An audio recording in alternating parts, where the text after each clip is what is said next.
बंदी छोड़ सतगुरु रामपाल जी परमेश्वर जी की जय हो। परमात्मा की सभी प्यारी आत्माओं को हम सभी सत्सेवकों की तरफ से सत्साहे। पुण्यात्माओं, परमपिता परमेश्वर सतगुरु रामपाल जी भगवान का आदेश है उनके सभी बच्चों को, जितने भी साथ संगत वाले हैं, भाई बहन हैं, सभी को उनकी तरफ से एक आध्यात्मिक आदेश है कि जब भी हम परमेश्वर की दया से भंडारा करते हैं, भोजन खाते हैं, तो सबसे पहले हमने छोटी आरती करनी होती है और भंडारा करने के बाद में उसके बाद हमने अन्न देव की बड़ी आरती करनी होती है। आप करते हैं या नहीं करते हैं, अपने गुरुदेव के इस आदेश को फॉलो करते हैं या नहीं करते हैं, अपने बच्चों को गुरुदेव के इस आदेश के विषय में बताते हैं या नहीं बताते हैं, दास को नहीं पता है। लेकिन दो बच्चे आपके सामने बैठे हुए हैं, ये दास के छोटे भाई के बच्चे हैं दोनों। एक जो है अंशिका दासी है, दूसरा हेमंत दास है। और ये दोनों बच्चे भंडारा करने के बाद में और पहले पूरी आरती अन्न देव की करते हैं, और रोज करने के चलते, क्योंकि परमात्मा का आदेश है इसलिए करनी पड़ेगी, इसलिए रोज करने के चलते इनको दोनों आरतियां मुख जबानी याद हो गई हैं। तो अब आपको ये परमेश्वर की अन्न देव की आरती, पहले ये गुरुदेव का जयकारा लगाएंगे, उसके बाद ये दोनों अन्न देव की आरती आप जियों को जो है गाकर पूरी सुनाएंगे। और आपका भी ये कर्तव्य बनता है कि आपने भी अपने गुरुदेव की इस आज्ञा का पालन करना है कि भोजन खाने से पहले और खाने के बाद अन्न देव की आरती जरूर करनी है, चाहे मन ही मन में कर लीजिए, चाहे बोल के कर लीजिए। तो अब ये दोनों पहले अपने गुरुदेव भगवान का जयकारा लगाएंगे, उसके बाद आपको अन्न देव की पूरी आरती गाकर सुनाएंगे।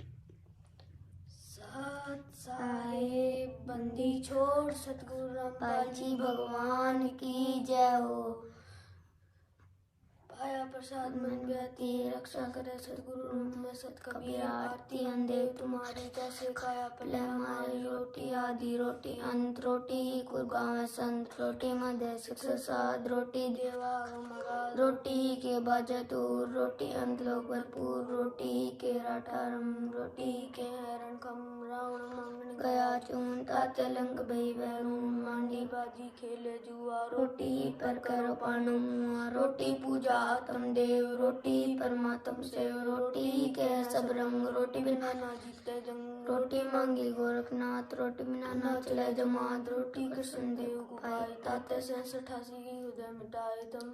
को देव रे कृष्ण पूरी अले कादर बुरुक कर भोजन पायो कह बूढ़े मान बढ़ाए से हैं दूर आज के हैं सदा अजूर भूख बाकला दिए विचार भैया कई बार बीठल होकर रोटी पाई रामदेव की कला मंदाई जना भगत को दिया बीज जाका केतला पाया द्रुक सदा को दीन लीर जाके अंत बढ़ाई रोटी चार भली जगारी नरसी राखी हुंडी चाली साफ दगा साई जाके मुंडी तत्पर लाए जड़ को दूध पिलाए जान पूजा खा गए पासान बलि को जग रची असमें 52 हो गए आए में 3 पैर जब दिया दान बाहुली चले मैदान नित मन कपड़ा देते भाई जाके 9 लख बाल दे अवगत केशव नाम कभी तातर टूटे यम जंजीर रोटी तमलंग को दीने ताते 7 बात से लेनी रोटी के राजुर पाठ रोटी के स्टार्ट रोटी माता रोटी पिता रोटी काटा सकल विद्या दास गरीब के दरवेशा रोटी बाटो सदा हमेशा गिर बुढ़ी और भाजी ने सुनी के आनंद रोटी चारों मुक्त कटे खा के बंद एक दानों को निकाल सर्वदानों को प्रकाश जस भंडारा है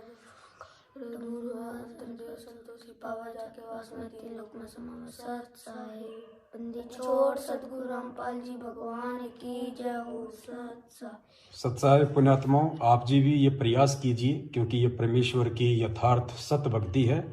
और यथार्थ सत भक्ति में खाली वो ही आदेश नहीं है जो हम फार्म पे लिखे हुए देखते हैं। परमेश्वर के जितने हम ज़्यादा सत्संग सुनेंगे, आपको परमेश्वर के अनेकों नए नए आदेश और निर्देश दोनों आपकी समझ में आते चले जाएंगे। आप करेंगे तो बच्चे करेंगे, बच्चे करेंगे तो दूसरे भगत के बच्चे करेंगे। इस प्रकार से भगत समाज में सुधार होगा। तो आप जी कोशिश कीजिए अपने बच्चों को परमेश्वर के दिखाए गए मार्ग पे सही तरीके से चलाने की। लेकिन एक बात परम सत्य है, जब तक आप इस परमेश्वर के मार्ग पे मर्यादाओं में रह के गुरु के प्रत्येक वचन में नहीं चलेंगे, तब तक आपके बच्चे जिंदगी में नहीं चल सकते। इसलिए परमात्मा कहते हैं कि एक भगत यदि इस मार्ग से टूटेगा तो 7 पीढ़ियों का नाश करेगा, और एक भगत यदि जुड़ेगा तो 101 पीढ़ियां उसकी पार होंगी। सत साहिब। बंदी छोड़ सतगुरु रामपाल जी भगवान की जय हो। सत साहिब।